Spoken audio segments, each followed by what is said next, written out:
ৰাইজ কালি দেওবৰীয়া বিশেষ সাজৰ ফটো দেখিছে নিশ্চয়। ইমান যে ধুনীয়া হৈছিলে খাবলৈ ভাত সাজ।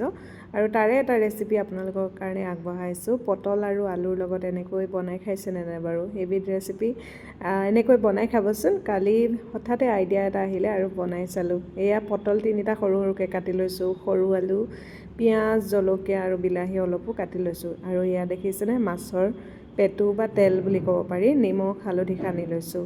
ইফালে কেৰাহীখন গৰম হোৱাত পিঁয়াজ জলকীয়া দিলোঁ আৰু এয়া মাছৰ পেটুখিনি দি দিলোঁ। তাৰপাছত লৰাই আছোঁ। প্ৰথমে বেছি জুইত ভাজিম, তাৰপাছত জুইকুৰা কমাই লৈ ভাজি থাকিম। এয়া জোখমতে দিলোঁ হালধি। আৰু দেখিছেনে মাছৰ পেটু বুলি ক'বলৈহে অলপমান তেলো আছিলে, গতিকে তেলখিনি ওলাই আহিছে। আৰু কাটি লোৱা আলুখিনি দি দিলোঁ। ডাঙৰ আলুও ব্যৱহাৰ কৰিব পাৰে, কিন্তু সৰু আলুৰ লগত খালে বেছি মজা লাগে। আৰু এয়া পটলখিনিও দি দিছোঁ। পটলখিনি সৰু সৰুকৈ কাটিছোঁ, ৰাউণ্ড ৰাউণ্ডকৈ কাটিলেও বেয়া নহয় বাৰু, খাবলৈ ভালেই হৈছিলে।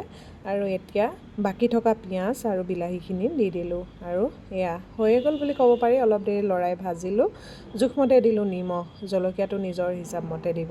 অকণমান ঢাকোন দি সিজিবলৈ দিলোঁ। আৰু প্ৰায় 15-20 মিনিটমানৰ পাছত মোৰ ভাজিখিনি হৈয়ে গ'ল বুলি ধৰিব পাৰি।